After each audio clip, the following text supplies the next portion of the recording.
Bonjour à tous, un grand merci de vous joindre à nous encore cette fois-ci pour un épisode de Marketing Blueprint. Aujourd'hui, c'est un peu spécial parce qu'on va aller au-delà de l'interview habituelle où on parle du rôle de CMO. J'ai la chance et l'honneur d'inviter Selma Chauvin sur Marketing Blueprint. Selma, bonjour, bienvenue, comment vas-tu? Bonjour, très bien et toi? Merci. Je crois aussi que je dis peut-être une bêtise, il faudrait que je revérifie, mais je crois que tu es l'invité numéro 12 ou 13, ce qui signifie qu'on vient de célébrer notre première année, donc on fera cet anniversaire ensemble si ça marche pour toi. D'ailleurs, on a créé une petite habitude chez Marketing Blueprint, qui est que j'aime bien commencer par le parcours des invités, retracer un peu ta carrière pour donner du contexte. Est-ce que ça te va? Oui, jusque-là, ça va. Je vais commencer par ça, et puis si je me plante, tu auras le droit de réponse, ou si j'ai manqué des trucs importants. Je te cache pas que j'ai principalement utilisé LinkedIn pour retracer tout ça, donc normalement, on ne devrait pas être trop loin de la vérité. Tu as commencé ta carrière marketing plutôt côté lead gen, chez Omnicom Media Group. Tu as fait quasiment 6 années chez NTT, avec 2 acquisitions, donc en fait 3 boîtes dans une, avec 2 acquisitions avec des rôles de plus en plus larges, autant au niveau du scope que des régions couvertes. Tu as fait un passage chez DocuSign où tu passes de manager France à senior manager Europe. Mhm. Tu es passé chez UKG qui a vraiment fait évoluer ta carrière, où tu as grimpé les différents échelons jusqu'à passer VP international, ce qui était apparemment le tremplin parfait pour un rôle de CMO derrière chez SkillUp. Et là où on sort un peu des sentiers battus, tu es depuis récemment CRO chez Agorapulse. T'as bien fait Et tes devoirs. vu que... Pardon? T'as bien fait tes devoirs, bravo. Merci. Mais tu t'arrêtes pas là parce que tu dois t'ennuyer au quotidien dans ta carrière. Tu t'es dit que être super actif sur différentes communautés, dont Unlock M, et en plus donner des cours de marketing B2B en université, ça viendrait remplir les creux que tu peux avoir à minuit, 1h du matin, quand tu sais pas trop quoi faire d'autre. Est-ce que tout ça, c'est un bon résumé? C'est pas mal, franchement bien joué. C'est pas mal. Est-ce que c'était un rêve de gosse? Est-ce qu'il y a vraiment des gamins de 5-6 ans qui se disent « un jour, je vais être CRO ». Est-ce que c'est comme ça que ça fonctionne? Mais pas du tout. Et le meilleur moyen de savoir, c'est quand je dis ça à mes enfants, ils font « ça fait quoi ce truc? Bon, on sait pas. » Je résume, hein, je ramène de l'argent, et là, ils achètent plus, tu vois. C'est « ah, ok, donc je peux avoir un gros cadeau à Noël ?» Non. Là, je comprends la logique. C'était quoi alors le rêve de gosse? Qu'est-ce que tu voulais faire qui fait que finalement, c'est pas du tout ça que tu as fait, que tu es devenu CMO puis CRO? Alors ça va te faire marrer, moi j'étais très matrixée par mes parents qui étaient très fait des grandes études et tout, donc quand j'étais petite, j'avais 5 ans, je disais je veux devenir polytechnicienne. Je savais pas du tout ce que ça voulait dire, mais ça avait l'air cool, tu vois. Tu sais quoi, je comprends. J'ai un grand-père dont le rêve aurait été que je fasse Saint-Cyr. Donc, voilà. C'est pas du tout mon ambition personnelle, mais du coup, je peux comprendre ça. Donc, polytechnicienne, ok, ça c'était à 5 ans. Et en université, tu avais déjà cette vision que tu allais faire du marketing et potentiellement devenir CMO, ou en fait, c'est venu au fil de l'eau? Alors, en fait, quand j'ai commencé mes études supérieures, c'était le tout début d'internet, où on commençait à trouver ça cool, enfin les débuts des années 2000, hein, tout simplement. Et donc moi, je savais que je voulais faire de l'internet.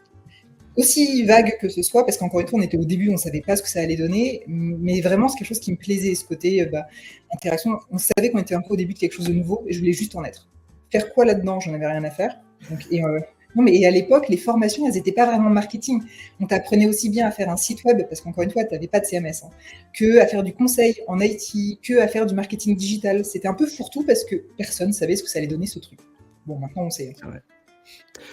Et du coup, qu'est-ce qui t'a lancé dans le marketing? C'est ton premier stage, ton premier job, ton dernier cours? Qu'est-ce qui fait que finalement, t'es pas devenu sales plutôt que marketeur? Alors, 2 choses. Déjà, pour payer mes études, j'étais BDR en centre d'appel. Donc, je savais ce que D'accord. c'était. Donc, du coup, ça dissuade un peu. C'est Je vraiment un truc. comprends. C'est la meilleure façon de se faire de l'argent quand tu es étudiant, que tu pas beaucoup de temps, quand tu réussis bien tes quotas et tout. Mais je me suis dit: Non, long terme, je vais devenir dingue, c'est pas possible. Je veux bien Et, croire. Ok. et hasard total, comme tous les étudiants, je cherchais des stages bien payés. Donc arrive le moment où ton dernier stage de fin d'études arrive. J'avais évidemment pas de stage. Et un pote me dit, moi je vais chez Intel, chez OMD, et il cherche quelqu'un d'autre. Je dis, bah attends, je viens. Voilà, donc le hasard total. D'accord. Donc c'était pas planifié, mais ça s'est plutôt pas Absolument. mal organisé derrière, parce que je vois ton parcours est quand même, il est super clair et linéaire. Je Je te sais dis bien. ça parce que sur Marketing Blueprint, on a interviewé plein de CMO et 9 fois sur 10.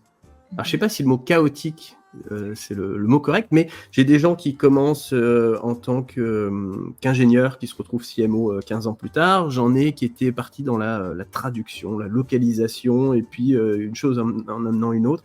Il y en a assez peu qui ont commencé leur carrière vraiment dans le marketing en se disant je vais avoir un parcours linéaire, et qui ont gravi les échelons les uns après les autres. Toi, ton parcours, il est simple à lire, il est évident, c'était presque préécrit. Est-ce que c'était délibéré ou c'est juste une opportunité qui en amène une autre? Pas du tout. Moi, je suis très. Quand il y a quelque chose de nouveau et d'un peu cool, dis oui, et puis tu verras bien où ça t'emmène. Et l'avantage, c'est qu'à force de dire oui, tu te retrouves dans des projets un peu sympas où tu apprends plein de trucs nouveaux, donc ça a vachement de valeur sur ton CV, donc ça te facilite l'accès à l'étape d'après. Voilà. Alors, ça, c'est un truc que j'ai entendu plusieurs fois et que je pratique au quotidien. Prends les opportunités, tu verras comment tu te dépatouilles derrière. Mais si tu dis non, c'est fini. Si tu dis oui, peut-être que ça marche, peut-être que tu te plantes, mais au moins, tu ouvres des portes, tu les fermes pas. Donc, je suis Oui. plutôt en accord avec ça. Sauf que on souffre tous un petit peu, soit du syndrome de l'imposteur, soit de la peur de l'inconnu. Comment tu combats ça? Alors, est-ce que tu en souffres? Oui, Si bah tu n'en oui. souffres pas, bah, c'est facile pour toi, mais si tu en souffres, comment tu combats ça? Bah, en fait, tu connais le concept de plus tu t'habitues à sortir de ta zone de confort, plus c'est facile d'être en dehors de ta zone de confort. Et je pense que c'est comme Ouais. ça. À force d'être un imposteur, tu t'habitues au fait d'être un imposteur et de fake it until you have it, le fameux. Donc c'est tout. Donc c'est juste une habitude où tu te dis, bah, je sais pas faire, mais je l'ai déjà fait 5 fois par le passé, et à chaque fois je savais pas faire, et finalement ça s'est bien passé. Et la première fois alors? Parce que la première fois, tu n'avais pas cette habitude. Qu'est-ce qui fait que tu as réussi à franchir le pas? Parce que je pense qu'il y a beaucoup de personnes qui sont bloquées dans leur carrière par peur de ne pas savoir faire, d'être jugé, de se planter, de devoir recommencer. Qu'est-ce qui fait que tu as réussi à passer le pas? Qu'est-ce que tu t'es dit? Est-ce que c'est quelqu'un qui t'a poussé? Est-ce que c'est ta façon d'être? Je pense que je gamifie beaucoup ma vie, en fait. En mode, bah, on va s'amuser, et puis si ça marche pas, tu auras appris un truc. Mon premier gap bizarre, je pense que ça a été quand j'étais en agence de com. J'étais un mélange de digital marketeur et de account manager, parce qu'à l'époque, personne ne savait ce que c'était, donc c'est moi qui allais me faire tirer les CEO des grosses boîtes pour expliquer les investissements digitaux. Déjà, je pense que c'est le meeting le plus honteux de ma vie. C'était un meeting avec l'équipe de Steve Jobs, pour Apple, donc quand même assez couillu. Je parlais pas un mot d'anglais. Il fallait expliquer la Strat Europe en acquisition digitale. Voilà. Quand tu as pris ce genre de honte dès le début de ta carrière, je pense qu'après, ta vie, elle est facile. D'accord, ok. Donc, Je prends. Et ton rôle de BDR là-dedans, parce que pour avoir énormément bossé avec des BDR, je sais que tu as aussi géré des BDR dans tes différents rôles. Pour moi, c'est certainement, en tout cas dans les jobs de bureau, c'est certainement le job le plus dur que tu puisses avoir. Ça et les centres de contact. Tout ce qui se passe au téléphone, soit tu te fais raccrocher au nez, soit tu as des gens qui t'appellent pour t'engueuler. Donc ça doit être l'un des jobs les plus difficiles. Est-ce que c'était formateur pour toi? Qu'est-ce que ça t'a apporté de commencer par ça? déjà du pognon, parce que encore une fois, quand tu étudiant, tu payes tes études, bon. Non, mais c'est con, mais en fait, je pense que c'est cette faim que tu as, ce qui fait que je le faisais pas pour me payer des vacances ou autre, je le faisais parce que sinon, j'avais pas de toit au-dessus de la tête. Et déjà, c'est quelque chose qui te pousse à t'accrocher même quand c'est dur, et un peu à mettre les échelles de difficulté à un autre niveau. Tu te dis, c'est pas grave, de toute façon, je n'ai pas le choix. Donc, à partir de ce postulat, je pense qu'en fait, c'est l'inverse. C'est mon background marketing qui m'a permis d'être bonne. Parce qu'en fait, pour vraiment avoir de l'argent, il faut que tu aies toutes tes primes. Donc, il faut que tu sois le meilleur dans ce que tu fais. Et ce qui fait qu'au final, on me donnait des speeches. À l'époque, c'était vraiment des listes par téléphone et tout. Et en fait, je les utilisais pas et je réécrivais moi-même mes propres speeches. Parce que ça marchait mieux. Et du coup, j'avais tous les superviseurs qui m'écoutaient pour comprendre comment je faisais et qui, du coup, répliquaient ce que moi, je faisais dans les autres équipes. Et en fait, je crois que ça a été ça ma première approche du marketing. C'est que si tu as un discours qui est pourri, ça va rien donner. Alors que si tu veux bien bouffer le soir, il faut que ton speech il soit bon. Donc, autant le faire tout seul. Effectivement, réécrire les scripts, c'est une bonne école de marketing. Je te disais un peu plus tôt, dans ta carrière, tu as vécu au moins 2, voire 3 acquisitions de mémoire, où tu étais en des boîtes qui ont été rachetées. Ouais, 7, hein, en vrai, en tout. D'accord. Pardon. Quelques acquisitions, effectivement. C'est souvent des moments difficiles parce que c'est pas pour ça que tu as signé, tu te retrouves dans une situation que tu maîtrises pas du tout, donc ça peut être anxiogène. Mais en même temps, quand je regarde ton parcours, ça fait aussi partie des choses qui ont boosté ta carrière. C'est quoi ton conseil pour les gens qui se retrouvent en pleine acquisition? Ils ont signé pour une boîte et en fait, ça se fait racheter par une plus grosse boîte, les règles changent, il y a souvent des licenciements qui vont avec, hein, parce qu'il y a des duplications de rôles. C'est quoi ton conseil pour ceux qui se retrouvent dans cette situation? Alors déjà, je pense qu'il faut dissocier quand tu approches, un rachat, quand tu es une position de leader et quand tu es une position d'exécutant. Il faut pas se cacher, enfin, faut pas se voiler la face. Souvent, ceux qui vont sauter, c'est les boss, parce que les petites mains, tu en as toujours besoin. Donc tant que tu es pas à une position de chef d'équipe, un rachat, ça change pas grand-chose à ta vie. Tes missions vont à la rigueur changer un peu à la marge. Et je conseille toujours d'approcher ça d'un point de vue très ouvert, encore une fois, gamifier sa vie, hein, de OK, on va voir les trucs nouveaux que ça va me permettre d'apprendre. Et encore une fois, d'écouter les opportunités. On te propose un truc parce que justement, il faut que les cases s'alignent bien. Tu sais pas trop faire, bah vas-y. Encore une fois, du taf, il y en a. Il faut juste avoir confiance dans sa capacité à retrouver un taf si celui-là, ça ne colle pas. Et après, quand tu acceptes, tu y vas, tu apprends des trucs. Quand tu es un rôle de manager, c'est un peu plus compliqué parce que souvent, il y a une place de manager pour 2 ou pour 3. Et encore une fois, gamifie le truc. Tu peux retrouver la même position dans une boîte équivalente n'importe quand. La question, c'est à quel point tu as envie de ce job-là dans cette boîte-là et qu'est-ce que tu vas apporter. Et c'est plutôt ça. Et du coup, en fait, le rapport de force change. C'est pas je reste parce que j'ai pas le choix et j'essaie de préserver ma place. C'est plutôt j'ai envie de construire un nouveau projet. Et si ça me plaît pas, je vais chercher en parallèle d'autres trucs ailleurs. Comme ça, j'aurai le choix. C'est bête, hein, mais Toujours rester ouvert, toujours ne pas avoir peur. Bah, c'est un peu la même chose que ton évolution de carrière, c'est ne pas avoir peur. Finalement, tout reste un jeu et il y a toujours moyen de s'en sortir si on s'en donne les moyens. Il y a quelques années, tu as pris ton premier job de CMO. Qu'est-ce que tu as ressenti en arrivant ton premier jour ou à la signature du contrat? Je deviens CMO. Est-ce que c'était le bout du chemin, la réussite absolue? Est-ce que c'est un objectif en soi ou est-ce que finalement c'était juste un autre job et une pierre de plus sur ton parcours? Je pense que ce qui était une fin en soi, c'est le premier COMEX.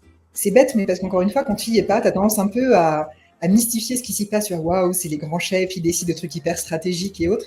Et je me souviens que mon premier, j'avais été hyper déçue parce qu'en fait, ça parlait de foot et ce qu'ils avaient bouffé le midi.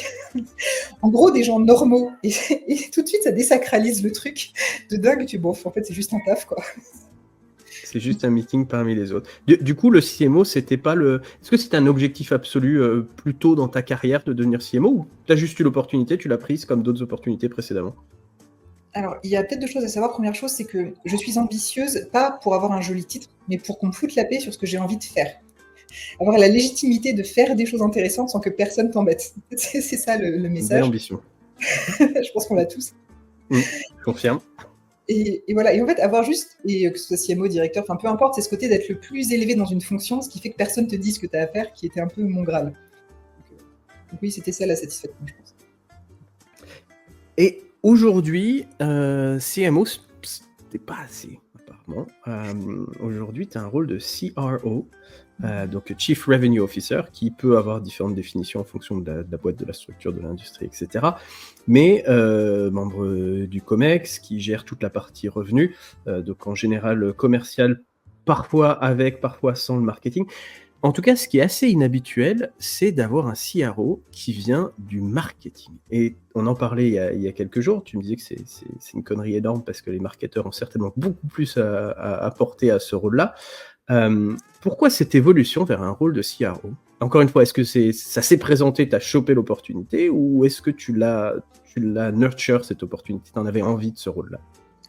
Je savais que c'était ce que je voulais, je savais pas quand ça allait arriver, quand l'opportunité s'est présentée, j'ai sauté dessus. En plus, c'était quelqu'un que j'adorais, la boîte était cool.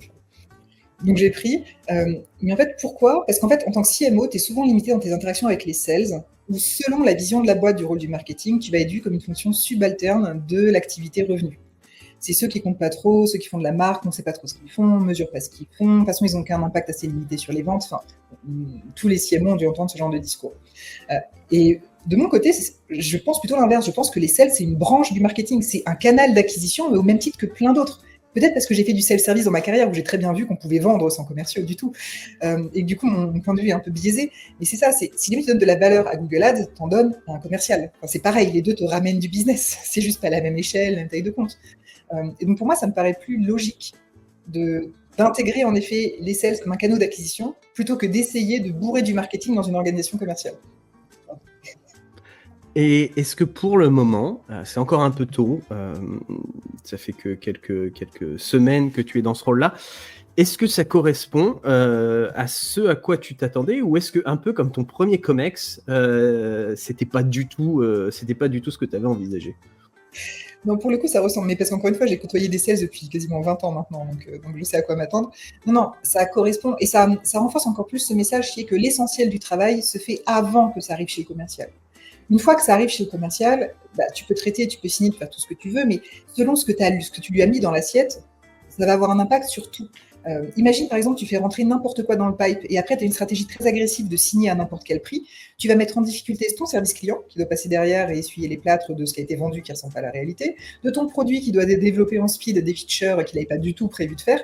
Donc tu fais tout ça. Et le fait de contrôler ce début de funnel permet d'être plus cohérent, encore une fois, dans l'activité commerciale à proprement parler et surtout de soulager l'ensemble de l'entreprise. Et moi, c'est ça qui me faisait plaisir de dire, on n'est pas juste des fournisseurs de leads, mais on peut vraiment permettre d'orchestrer la stratégie de développement en ne mettant justement pas trop de pression en dehors des clous sur la partie commerciale. Et du coup, ce fameux Sales Marketing Alignment dont tout le monde parle comme du Graal, qu'on a beaucoup de mal à trouver, est-ce que le fait de mettre un marketeur dans ce poste-là, est-ce que ça simplifie l'alignement? Est-ce qu'il devient beaucoup plus naturel pour tout le monde? C'est encore un peu tôt, hein, ça fait quelques semaines, donc moi je vais dire évidemment, ça marche parce que c'est moi. mais là, pour le coup, pas du tout humble, la dame. En fait, je pense que ça marche plus parce qu'on est habitué en tant que marketing à avoir les sales comme clients. Et encore une fois, cette posture de qui est le client et qui est le fournisseur est très importante parce que nous, on veut que le client soit satisfait à la base. Et donc, l'approche de l'ensemble fait qu'on comprend beaucoup plus ce qui est en amont, les impacts que ça va avoir sur le commercial et du coup, son quotidien. Alors que l'inverse n'est pas forcément vrai. Donc, encore une fois, l'alignement ne sera jamais parfait parce que les gens sont des gens et qu'il y a toujours des bisbilles potentielles entre les gens. Mais le fait d'avoir cette compréhension du client et de ses besoins et de répondre à ses besoins nous légitimise dans ce rôle. Donc, c'est la limite. En tout cas, pour l'instant, on n'a pas vu de friction, mais ça fait quelques semaines. Ok. Est-ce que ça signifie que finalement, la carrière de marketeur s'arrête pas au CMO? Je t'avoue que j'ai créé un podcast qui s'appelle Marketing Blueprints, The CMO Interview Series, avec dans l'idée que l'objectif ultime, pas pour tout le monde, hein, il y en a certains qui vont être très très contents dans le poste dans lequel ils sont, il y en a d'autres qui vont être incroyablement ambitieux, qui vont avoir envie d'avoir ce titre pour diverses raisons, pour qu'on leur foute la paix, ou pour le titre, ou pour le salaire, ou pour d'autres raisons. Mais je suis parti un petit peu de l'idée que le CMO, c'est un petit peu l'étape ultime. Et finalement, une fois que tu es CMO, à part devenir CMO d'une plus grosse boîte, il n'y a peut-être pas grand-chose d'autre pour un marketeur. Et là, tu me fous tout en l'air, parce que finalement, il semblerait qu'il y ait une étape, voire plusieurs étapes encore derrière. C'est quoi ta vision? C'est pour toi, c'était important, ou c'est effectivement tout marketeur peut avoir l'ambition d'aller au-delà du rôle de CMO? Tout le monde peut l'avoir. Et d'ailleurs, je pense que c'est ce qu'on voit beaucoup en ce moment avec les CMO part-time, avec l'advisory, avec les marketeurs qui se réinventent, qui donnent des cours, qui écrivent des livres, qui évoluent vers du CRO, qui évoluent vers de la brain pure. En fait, CMO, c'est juste une base. C'est un peu comme si ça te permet d'avoir un peu un stamp qui dit « j'ai pu acquérir toutes les compétences nécessaires dans le fait de faire du business ». Et après, la façon dont tu vas utiliser ces compétences, c'est ça qui va un peu rythmer ta deuxième partie de carrière. C'est pas pour rien que tes rôles de CMO, tu les as à peu près vers 35-40 ans, tes premiers. Tu vois, parce que c'est vraiment la première moitié, c'est OK. C'est un peu à l'école, validation des acquis. Maintenant que j'ai cette base, qu'est-ce que j'en fais? Et on a vu beaucoup passer une polémique il y a quelques temps sur justement, est-ce que CRO, c'est le but d'un CMO? La réponse est non. Ça va dépendre de ce que tu veux faire. Mais en tout cas, ma reco, c'est pas de se dire qu'on est arrivé, c'est de se dire, OK, maintenant ma carrière, elle commence vraiment. Donc, qu'est-ce que j'en fais? Je suis assez aligné avec les tendances que tu expliques. Je suis d'ailleurs assez content de voir que je check plusieurs des box que tu proposes dans la liste de critères. Du coup, ça va me forcer à réfléchir un petit peu la façon dont j'organise ce podcast. Mais je trouve ça assez sympa de voir qu'il y a autre chose derrière. Il y a quelques années, on parlait pas trop de CRO, on parlait plutôt de directeur sales et marketing, qui devenait un chapeau pour les deux. Et par contre, il y avait le même préjugé où c'est quand même relativement souvent le sales qui récupère le job sales et marketing, alors que je dis pas qu'il faut pas du talent pour être sales, parce il faut une résilience que peu vont réussir à avoir. Il faut être capable de convaincre, il faut être capable de garder le sourire en toute situation. Il y a beaucoup de skills à avoir en sales, mais il y a moins de complexité technique que tu vas avoir dans le marketing. Et être chef du marketing, ça demande quand même de comprendre tout un paquet de concepts. Et effectivement, choper le rôle de CMO à 35-40 ans, il n'y a pas de secret. C'est parce que tu as quand même besoin de passer par d'autres rôles pour comprendre la complexité du marketing avant d'y arriver. Et du coup, cette complexité du marketing fait qu'il y a énormément de profils marketing. Quelqu'un qui veut bosser au marketing, qui voudrait bosser pour Selma, ça va être quoi les 2-3 critères, les 2-3 éléments qu'il va devoir obtenir pour réussir à te convaincre que c'est quelqu'un qui va pouvoir rejoindre ton équipe? Je sais pas si j'ai des critères comme ça, parce que justement, je prône la diversité, donc d'avoir des gens hyper variés et que je comprends pas, parce que je trouve que parfois ça peut être beaucoup. Ouais, vraiment, moi j'aime beaucoup. J'avais une nana dans mon équipe qui m'avait dit, Selma, en fait, t'as fait une cour des miracles. C'est-à-dire qu'on est tous un peu, non, t'étouffes pas. On est tous un peu bancals, on est tous un peu différents, on aime des choses, mais en fait, ça marche. Je suis d'accord. Et la richesse d'une cour des miracles est pour moi beaucoup plus riche qu'une armée de clones, en fait. Parce que justement, chacun va apporter cette vision un petit peu différente. Donc, ça peut être ça, un des critères, c'est d'avoir quelqu'un qui a une vision un peu différente du standard. La personne vraiment formatée, grande école, carrière justement extrêmement facile, non. Je veux des gens marrants. On en revient à la gamification. Alors ça me plaît, parce que quand je parle à des étudiants qui veulent se lancer dans le marketing, le retour que j'ai souvent, c'est: on a besoin de faire une grande école, parce que si je veux bosser pour une boîte un peu établie, traditionnelle, française, le fait d'avoir HEC, ça va t'ouvrir des portes. Alors que moi, je prends toujours l'angle complètement inverse. Je regarde même pas les études que tu as fait. Je regarde, alors sauf si tu sors d'école, c'est quand même intéressant de voir quelle étude tu as fait. Mais sinon, je regarde ton job, tes derniers jobs, et ta vision, effectivement.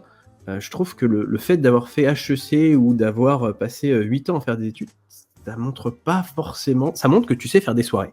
Ça, que les soirées étudiantes t'as donné. Mais je pense pas que ce soit aussi important que l'attitude et l'envie de bouffer, comme tu disais tout à l'heure, la faim dans ton travail. Mais tu connais la phrase qui dit No one has ever been fired for buying SAP. En gros, Oui. t'es pas viré si tu prends quelque chose de simple. Et c'est un peu ça, c'est un peu ce côté rassurant de se dire, la personne, tu sais qu'elle est bien câblée, parce qu'a priori, c'est quand même farci des études pas simples. Tu sais qu'a priori, elle sait abattre du taf, parce qu'il a fallu le faire. Donc c'est un peu un no-brainer. Je sais que ça peut forcément bien se passer. Donc c'est un peu la solution de facilité. Et parfois, il en faut. Quand tu es en constitution d'équipe, justement, très compliquée, où ça doit aller très vite, prends des gens hyper rassurants, parce que tu sais que tu vas pas devoir investir beaucoup de temps et d'efforts dessus, ça se fait. Se limiter à ça, je trouve que c'est dommage. Avoir un profil grande école, c'est bien, ça va tirer tout le monde vers le haut sur la façon de gérer du process et tout. N'avoir que ça, honnêtement, on se fait chier, quoi. Désolé. Alors, vu qu'il faut des profils diversifiés, est-ce qu'il y a quand même, non pas des hard skills, parce que les hard skills, ça dépend vraiment du profil, enfin du rôle que tu as derrière, mais est-ce qu'il y a des soft skills qui sont particulièrement importantes pour toi, pour rejoindre ton équipe? Est-ce qu'il y a des choses qui font que ça va être un oui ou un non, que je vais avoir envie de bosser avec toi ou pas? J'ai envie de te dire un mélange de grinta et de curiosité. Est-ce que la personne, elle a envie? Et ça, pourquoi? Parce qu'en fait, ça, c'est pas quelque chose qui s'apprend. Des hard skills, tu peux les apprendre à n'importe qui. Cette fameuse grinta, tu vois, ce côté de vraiment, j'ai envie d'être là à ce moment précis, j'ai envie d'avoir un impact, j'ai envie d'apprendre, j'ai envie de m'amuser. Tu peux pas l'apprendre à quelqu'un. Tu l'as ou tu l'as pas.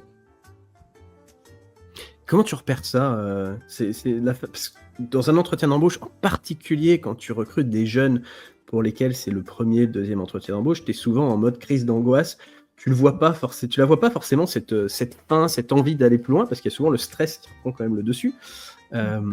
Comment tu la repères? Est-ce que tu as une technique? Est-ce que tu te fies à ton feeling? Comment tu repères que c'est la bonne personne, qui a la bonne attitude? Le feeling, j'y crois pas trop, parce que sur 1 heure, c'est très facile d'entuber les gens. Enfin. Voilà.